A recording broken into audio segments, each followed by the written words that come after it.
Covid का ये हाल है कि भारत ने प्राइवेट अगर आपने लगानी है तो 250 रुपया फीस रखी है कि 250 रुपये की आप वैक्सीन लगा सकते हैं किसी भी प्राइवेट जगह से।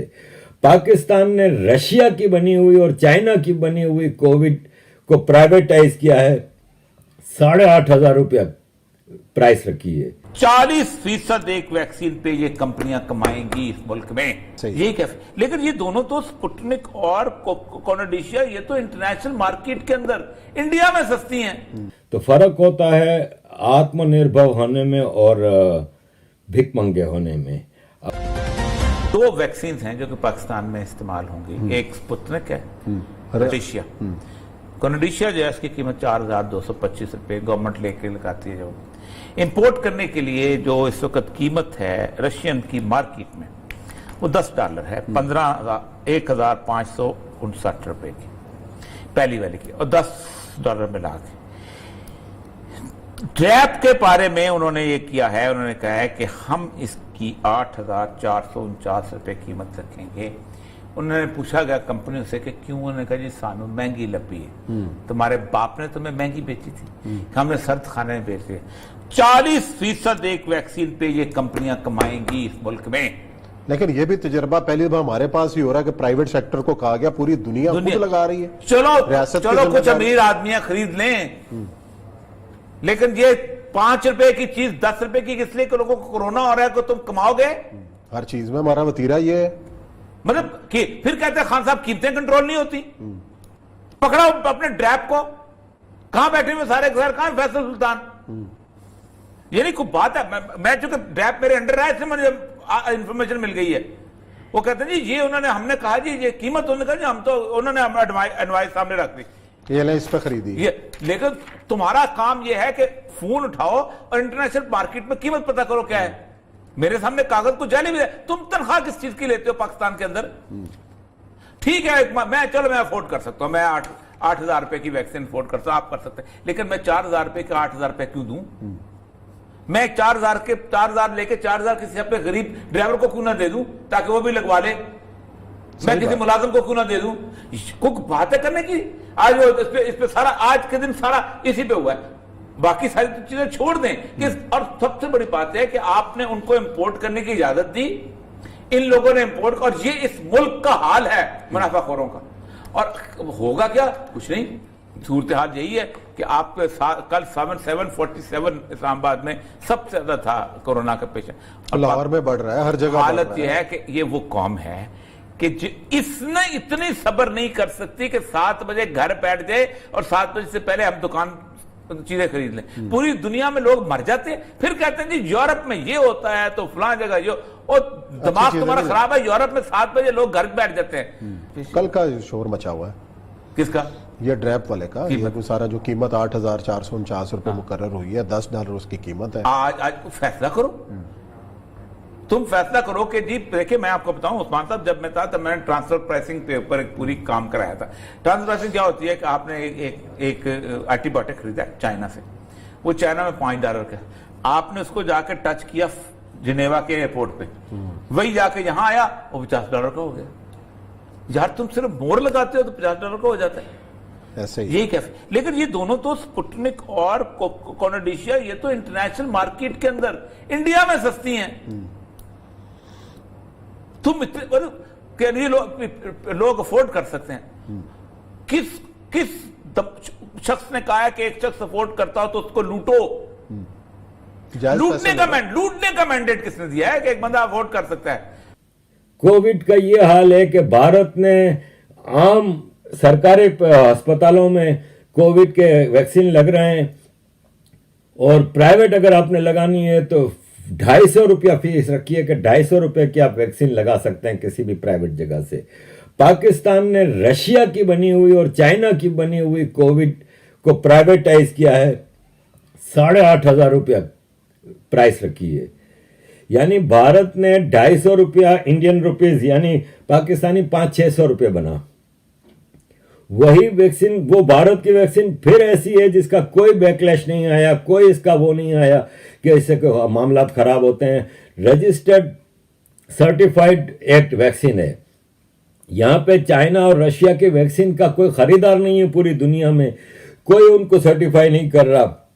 पाकिस्तान में 8,500 रुपए की वैक्सीन प्राइवेट उस पर लग रही है। हमारे फौजियों के जो टट्टू हैं इमरान खान, उनको कोरोना लग गई है।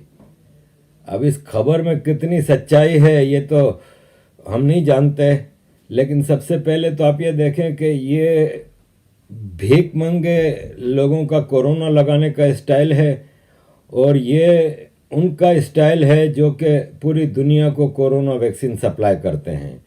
तो फ़र्क होता है आत्मनिर्भर होने में और भीख मंगे होने में। फॉरेन फंडिंग भी ऐसे ऐसे सोर्सेज से के जो कि ब्लैक एंड वाइट नहीं होते थे, ग्रे लिस्ट में होते थे।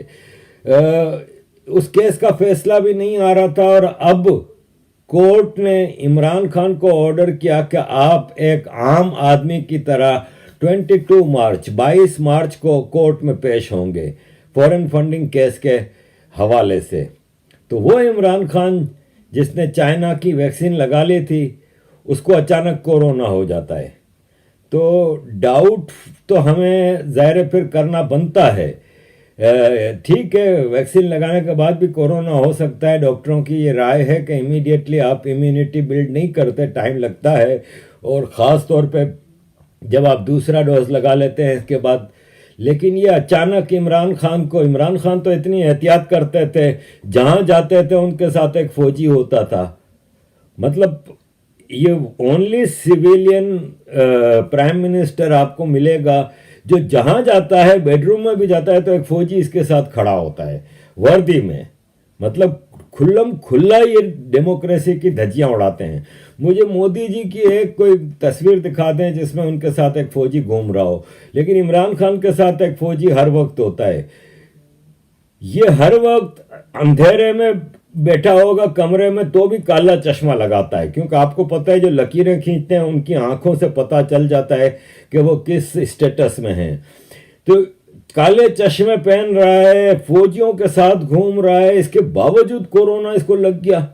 मौलवी इसके साथ हैं, तो फिर इसको कोरोना लगने की वजह समझ में नहीं आती। तो फिर मौलाना फजलुर रहमान जो फरमाते हैं उसमें कुछ ना कुछ तो हमें सच्चाई।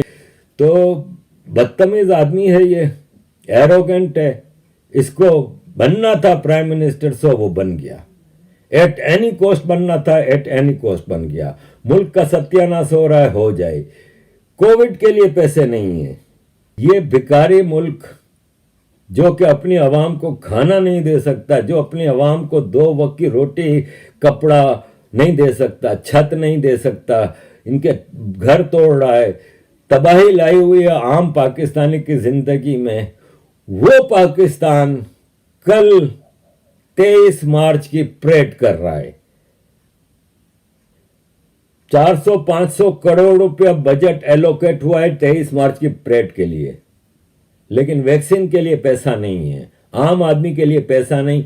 फौजी परेड में वो टीन के डब्बे मिसाइल दिखाएंगे हमें, और उन फौजी परेड का आप गूगल पे चेक कर सकते हैं कि उसमें सिर्फ फौजी और उनकी फैमिलीज और फेडरल कैबिनेट के मेंबर्स और उनकी फैमिलीज अलाउड हैं। आम आदमी को उन परेडों में जाने की इजाजत नहीं। ये एक महंगा शो है जो कि मनोरंजन के लिए फौजियों की फैमिलीज के लिए किया जाता है। 400-500 करोड़ रुपया इस परेड पे लगा देंगे, जिसमें ये साबित करने की कोशिश करेंगे कि हम बड़ी प्रोफेशनल आर्मी हैं और हम बड़ी ज़बरदस्त दुनिया की बहादुर तरीन आर्मी हैं।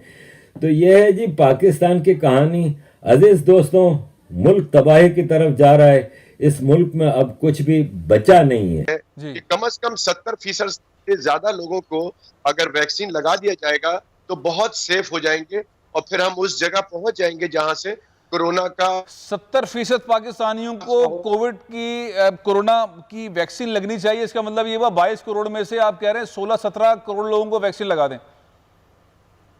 जी, कम से कम लगना चाहिए, ताकि आप आसानी से अपने रोजमर्रा का जो रूटीन वर्क है वो कर सकते हैं। कान बंद करने की जरूरत नहीं पड़ेगी। ये तकरीबन इसमें 1-2 साल लग जाएगा डॉक्टर साहब। ये तो हमारे पास इस वक्त जो चाइना ने दिए हैं वो तो 1 करोड़ से भी कम है। अगर हमने 17-18 करोड़ लोगों को लगवानी है तो हमारे पास तो चाहिए भी, और लगाने में तो 2-3 साल लग जाएंगे इसमें। बिल्कुल लगे, लेकिन जितनी जल्दी अगर हम एम बनाएंगे तो जितनी जल्दी हो चलें